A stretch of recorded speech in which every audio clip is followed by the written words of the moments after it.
Bonjour à toutes et à tous, je suis ravi de vous retrouver pour ce 17e épisode de la construction de mon atelier. Dans le précédent épisode, je vous ai montré que j'avais commencé à faire du brûlage pour mon bardage et que ça s'était pas très bien passé, mais je vous rassure, j'ai trouvé une solution.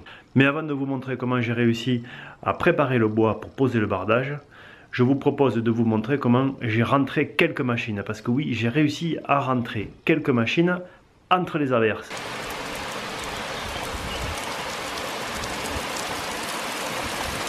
Et oui, quand il pleut ici, il fait pas semblant. Bon, plaisanterie mise à part, je n'ai pas rentré toutes les machines que j'aurais voulu. Il me reste encore le combiné. Et là, ça va être une autre histoire, parce que vous allez voir, rien que pour rentrer la scie à ruban, qui pèse environ 150 kg, eh bien j'en ai bavé.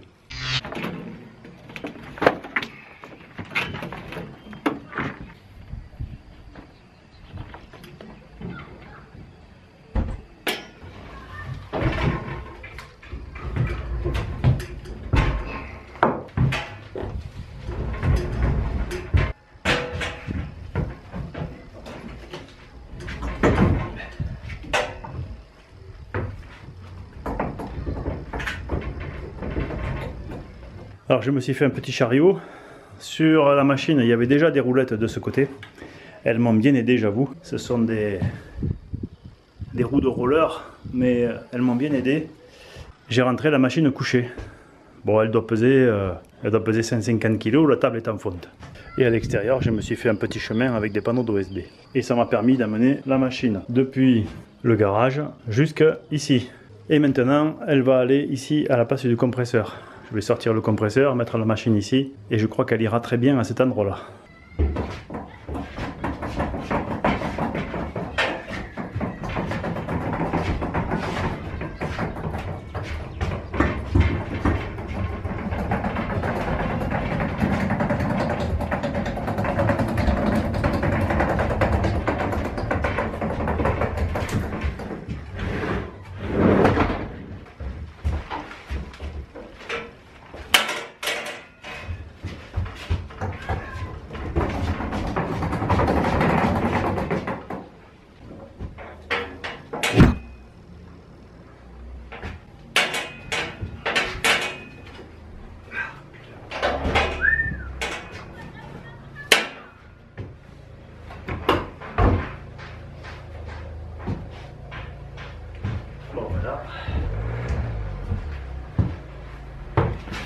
Bon ben là c'est trop lourd pour moi, j'arrive plus à la relever. Je pense que j'ai un peu trop forcé. J'arrive plus à la relever. Donc je vais attendre demain. Comme ça les forces seront peut-être revenues. Et si c'est pas un problème de manque de force pour la lever, eh bien j'utiliserai une technique différente. Allez, je prends un temps de pause et puis je reviens tout de suite.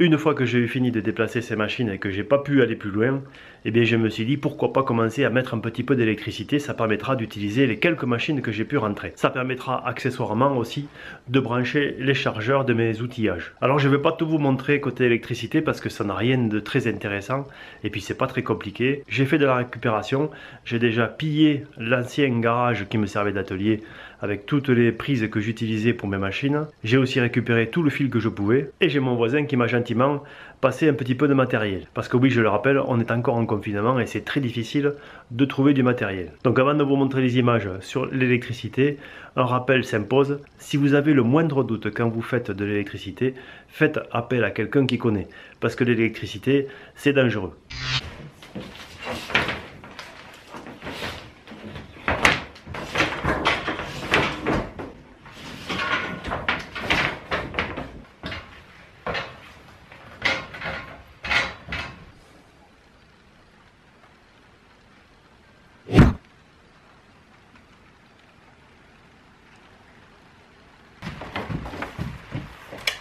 Alors je vais installer ça sur un poteau. C'est l'alimentation du combiné et de l'aspirateur avec des interrupteurs séparés. C'est ce que j'avais dans le garage et que je vais redéplacer. Alors j'en ai profité pour le recabler parce que la dernière fois je ne l'avais pas très bien câblé. J'avais fait ça un peu à l'arrache, donc là j'en profite pour vous le montrer. Donc ici ce sont des interrupteurs va-et-vient, c'est-à-dire que normalement l'électricité part d'un côté ou de l'autre. Il n'y a pas de position à zéro. Mais moi, je les câble de cette façon, de manière à pouvoir d'un côté couper la machine et de l'autre côté couper l'aspirateur. Je ne me sers pas ici de ces connecteurs, je me sers du connecteur central et du connecteur supérieur. L'électricité, quand elle arrive du compteur, en fait, elle arrive sur un câble avec, à l'intérieur, il y a 3 fils. Donc un vert et jaune, qui est le retour à la Terre, un bleu, qui est la phase, et un noir, qui est le neutre. Donc je reproduis ici les couleurs, bleu, noir et vert et jaune. Donc je vais faire arriver ici l'électricité sur ce pont entre ces deux interrupteurs. Je vais le faire arriver ici. Donc la phase va arriver ici et va être tout de suite coupée ou non par chaque interrupteur. La machine à bois et l'aspirateur. Donc ici c'est coupé par un interrupteur. Et ça part soit sur la prise du bas, soit sur la prise du haut. Donc on voit ici que j'envoie la phase sur l'une ou l'autre des prises. Je vais faire arriver le fil noir ici. Et là, j'ai un pont avec l'autre prise. Donc ces deux prises sont connectées par le fil noir. Ces deux interrupteurs sont connectés par le fil bleu. L'électricité va circuler entre le fil bleu et le fil noir, va être interrompu par les interrupteurs. Et quand je vais brancher ici, soit là, eh bien je pourrai couper avec ça. La terre ici, eh bien je vais la mettre sur cette borne ici. Et là aussi j'ai fait un pont avec cette prise. Alors ces systèmes là, ces prises, ce sont des anciennes prises. Il n'y a pas la sécurité enfant par exemple à l'intérieur. On peut passer... on peut me voir à l'intérieur. Donc il n'y a pas de sécurité enfant, il n'y a pas de capuchon contre l'humidité, donc il ne faut pas le mettre près d'une prise d'eau. Les nouvelles prises d'extérieur, elles sont comme ça, avec un volet ici qui permet que quand la prise est fermée, enfin quand il n'y a rien de branché, eh bien l'eau ne peut pas rentrer dedans. Et ensuite ici, il y a un système qui permet d'éviter aux enfants de rentrer un objet dedans. Bon, moi, normalement dans cet atelier, il n'y aura ni enfant ni eau. Donc ces vieilles prises peuvent faire l'affaire. D'ailleurs, dans beaucoup de logements encore aujourd'hui, eh il y a ce genre d'équipement. Alors, j'avais réalisé une goulotte pour poser ce système. Je vais le reproduire et puis peut-être que plus tard, quand j'aurai un peu plus de temps, je ferai quelque chose de plus joli. Là, je vais me contenter de déplacer ce que j'avais fait, de manière à pouvoir rapidement retrouver de l'électricité et pouvoir rapidement rebrancher mes machines.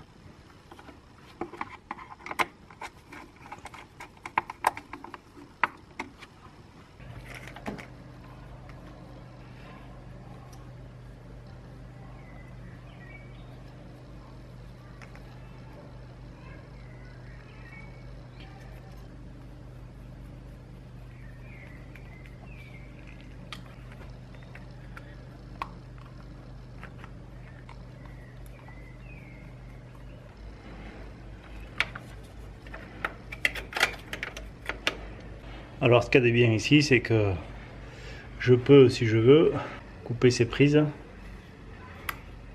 avec l'interrupteur. Alors ça met un petit moment à s'éteindre, parce que c'est un chargeur, mais hop, éteint, allumé. Je mets souvent des interrupteurs avant les prises. Ça me permet comme ça d'éviter de débrancher, de rebrancher, j'ai plus qu'à couper. Alors il faut faire attention quand on choisit les interrupteurs, il faut qu'ils aient quand même une capacité de coupure importante. Surtout quand on a des grosses machines. Il faudra sûrement que je refasse ce support. J'en profiterai pour en faire un multiple puisque j'ai quand même pas mal de batteries maintenant. Et là il est vraiment un petit peu court. J'avoue que je vais assez vite pour reposer l'électricité. En fait je prends ce que j'avais dans mon ancien garage et je le mets ici. Et plus tard, eh bien, quand j'aurai un petit peu plus de temps, je ferai une modernisation ou je ferai des évolutions. De toute façon, je n'ai pas tout à fait les idées claires sur où est-ce qu'iront toutes les machines, donc j'aurai sûrement des adaptations à faire.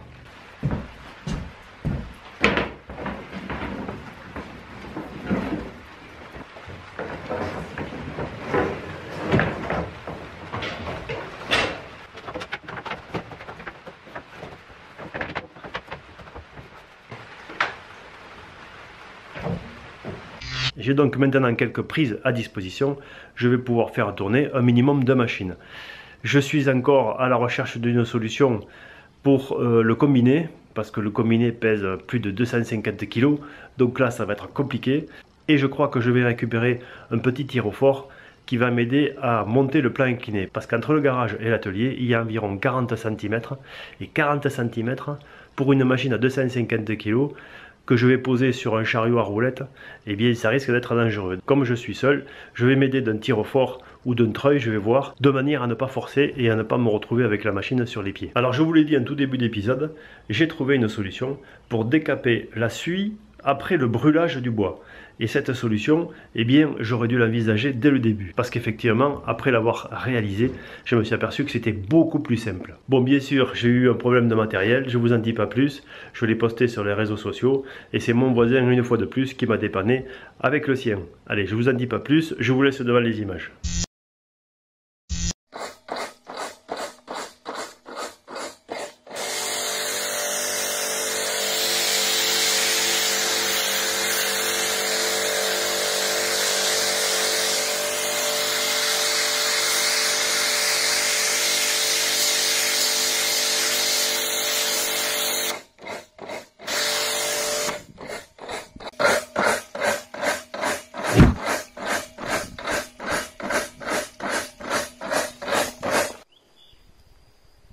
Je me suis fait prêter un Karcher pour remplacer le mien qui est cassé.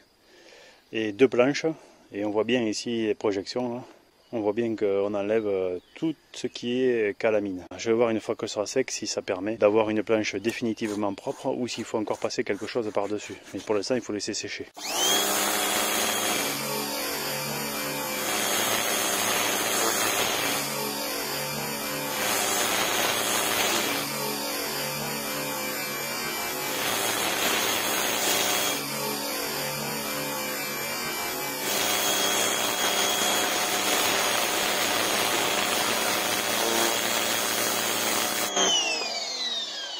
Donc là vraiment on voit bien où est-ce qu'on a enlevé de la calamine et où est-ce qu'on n'en a pas enlevé.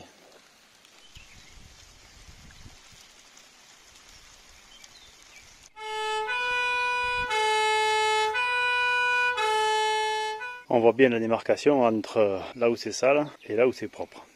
On croirait qu'il y a eu une marée noire. Pas d'inquiétude, ce n'est que du carbone. Normalement on peut jeter les cendres de la cheminée dans le jardin. Ça aide les plantes à pousser. Donc ici l'herbe, eh bien, elle va pousser.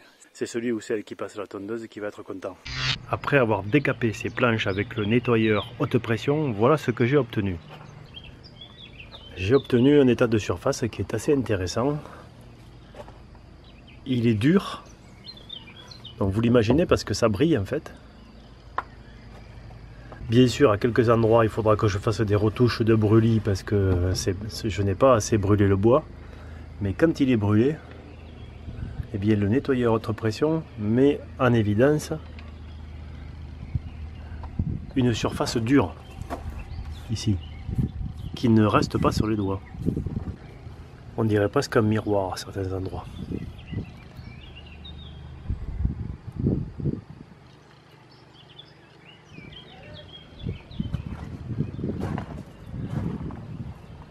Alors à plusieurs endroits, il faudra que je fasse des retouches sur plusieurs planches avant de les poser. Des retouches de brûlis, mais ça donne un super aspect. Ici à l'intérieur, on voit bien avec le reflet la différence entre à gauche quelque chose nettoyé avec l'appareil haute pression et à droite quelque chose de décapé. On voit qu'il y a quelque chose qui a changé. Et si je regarde à un endroit sans avoir le reflet, c'est un peu compliqué parce que je suis un peu à contre-jour. Bon là, quand je me mets en biais, là, c'est vraiment évident. C'est vraiment évident. Hein.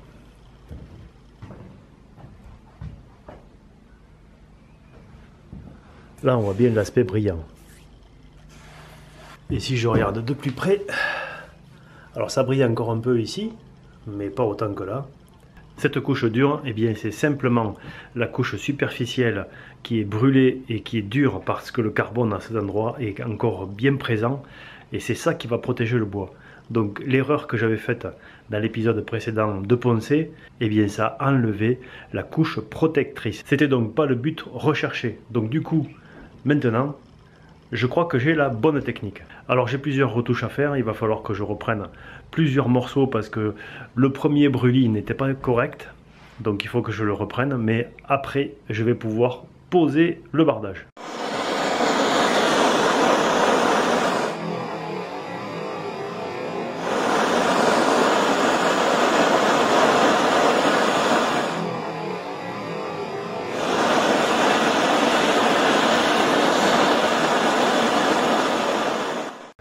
Maintenant que j'ai fait les retouches de tout ce qui n'était pas bien brûlé, je vais pouvoir poser le bardage. Et je vous montre ici, parce qu'on le voit mieux à l'intérieur, où est-ce que je vais le poser. D'ici à là, il va y avoir la porte.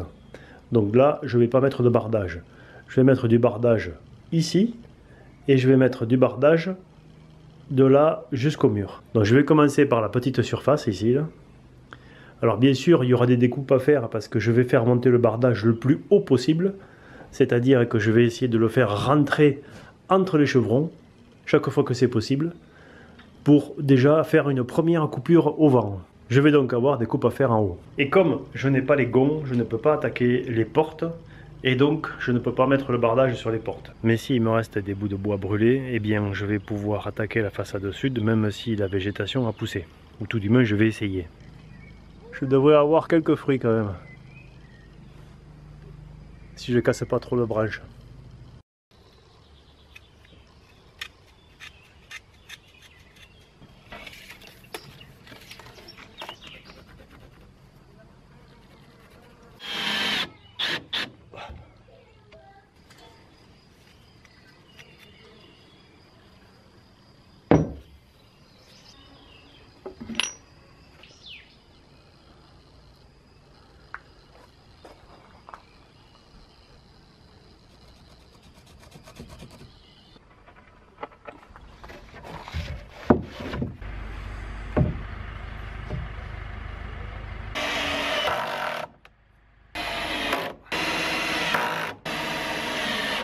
La journée commence à peine. Hier, j'ai été obligé de m'arrêter parce que ce que je voyais là ne me plaisait pas. On voit les vis apparaître. Et il existe différentes solutions. Il y a la solution du cloutage, il y a la solution du vissage, il y a la solution du clip.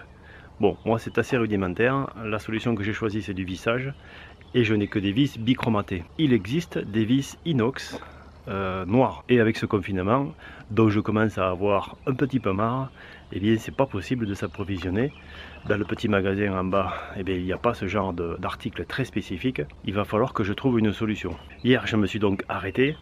J'en ai profité l'après-midi pour tourner une petite vidéo que j'ai postée sur les réseaux sociaux. Je me suis bien amusé en faisant ça, mais j'y ai passé quasiment l'après-midi. Je ne résiste pas à vous la passer.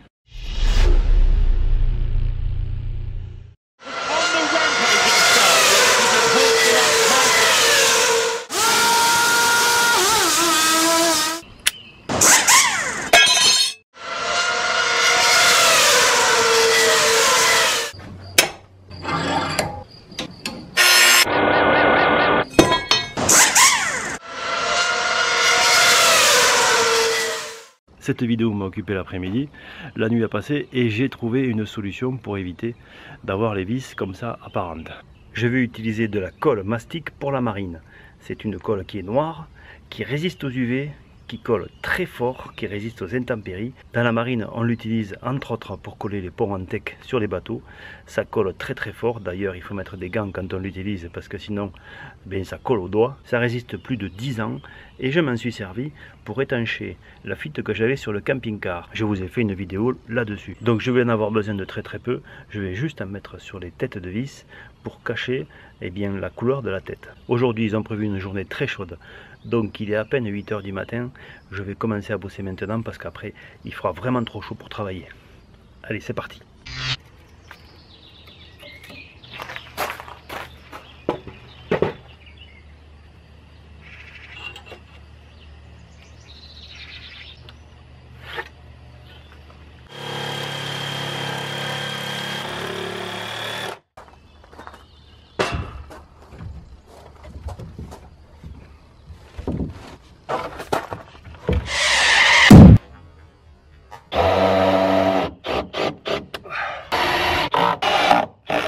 Alors là j'ai un problème à régler, c'est que certaines planches sont complètement tordues. Elles sont en banane. Celle-ci est droite et celle-ci est courbée. Et quand je l'ai mise, j'avais déjà fait l'entaille et tout, mais quand je l'ai mise, eh bien ça fait pas bien, ça fait pas joli. Et ça laisse surtout un intervalle important ici. Je vais la raboter d'un côté et de l'autre et je vais l'utiliser au bout ici parce que je n'ai pas la place de mettre deux planches entières ici. Une fois que je n'aurai mis une, l'autre sera plus petite. Donc du coup c'est l'occasion d'utiliser ce genre de planche. Par contre, il va falloir que je la rabote. Et là je vais foutre la poussière partout parce que eh bien, je vais raboter la partie brûlée. Mais c'est nécessaire. Donc je vais commencer à faire comme ça.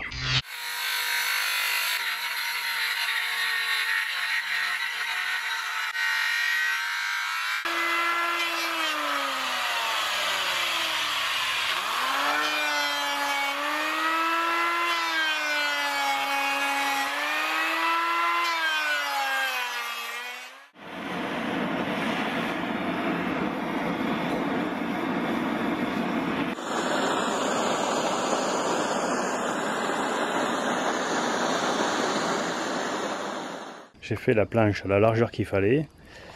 Elle va être droite, par contre ici on voit qu'elle est légèrement courbe comme ça. Et ça c'est moins grave parce que avec les 1, 2, 3, 4 séries de vis que je fais, eh bien ça permet de le remettre plat. Ça c'est pas très embêtant. Par contre ce qu'il faut, c'est absolument que dans ce sens là, les arêtes soient droites pour que ça jointe parfaitement. Donc là c'est le cas maintenant. J'ai retouché les bords avec le chalumeau. Donc je peux poser la planche dans le coin et terminer le coin. Ça y est, j'ai fini ce côté. Tout du moins jusqu'à la porte. Alors j'ai été obligé de reprendre au rabot parce qu'il y a des planches, comme je disais tout à l'heure, qui sont tordues dans tous les sens. Donc pour avoir un jointement qui soit relativement parfait, j'ai été obligé ici, notamment à la dernière, de venir raboter en haut en bas pour qu'elle soit légèrement courbe parce que pour l'instant je n'ai pas l'intention de mettre de joint ici par dessus. Il est possible de mettre une baguette un petit peu plus large ici, de la visser de manière à faire un couvre-joint. Bon, c'est encore une fois c'est le confinement, je n'ai pas ce qu'il faut, donc je vais attendre. Et en attendant, il y a quand même le plastique qui est à l'extérieur de la cloison, donc l'eau ne va pas rentrer. Et ces tasseaux ici sont en classe 4, donc ils ne craignent pas l'humidité. Puis vous me direz ce que vous en pensez, mais moi j'aime bien quand il n'y a pas de joint comme ça. Dans le coin ici, j'ai mis une baguette parce que bien entendu le crépi n'est pas droit. Ça aussi j'aurais pu m'en douter. J'ai mis une baguette souple qui donc sans découpe s'est ajustée au crépi. Et puis je trouve que c'est pas mal aussi. Ça finit bien le coin. Cette planche qui a été coupée et ce tasseau, eh bien j'ai brûlé toutes les faces. Et là on voit bien l'aspect brut, c'est-à-dire que la planche brute avait déjà un défaut, on le retrouve ici. C'est pas qu'elle est gondolée, c'est qu'elle n'a pas la même épaisseur. Alors je me suis aperçu qu'en fait elles étaient normalement coupées à 25, mais elles allaient de 24,5 à 25. Je ne les ai pas rabotées, je les ai utilisées brutes directement. J'aurais peut-être dû les raboter avant. Ou tout du moins avoir une lame qui soit avec une largeur identique. Mais il y a l'aspect escompté, enfin c'est ce que je voulais faire. Là vraiment ça fait rustique, c'est-à-dire que on dirait qu'il est ancien.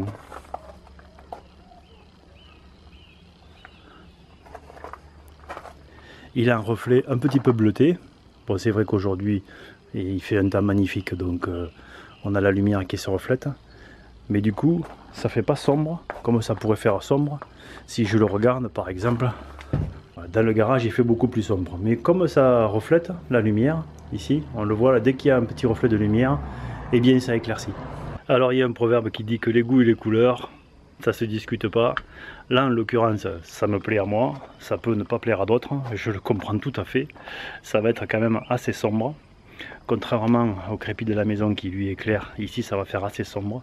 Et bien c'est ce que je voulais que ça fasse sombre et que ça fasse rustique. Et ça en prend bien le chemin, je suis très content du résultat. Il me reste quand même beaucoup de travail pour cet après-midi, parce que maintenant je suis à l'ombre. Ce matin j'étais en plein soleil et croyez-moi, aujourd'hui c'est pas comme la semaine dernière, il fait pas 10 degrés, il fait plutôt 30 ou 35 à l'ombre. Alors j'espère que vous avez passé un bon moment devant cet épisode. Si c'est le cas, pensez à me mettre un pouce levé, pensez à partager cet épisode autour de vous. Ça peut peut-être intéresser quelqu'un. Je souhaite la bienvenue à tous ceux qui nous ont rejoints depuis le début de cette aventure. Pensez à activer la notification en cliquant sur la petite cloche en dessous pour être sûr d'être informé de la sortie du prochain épisode. Je vous dis à très bientôt dans un prochain épisode et d'ici là, soyez curieux, soyez prudents et bricolez bien.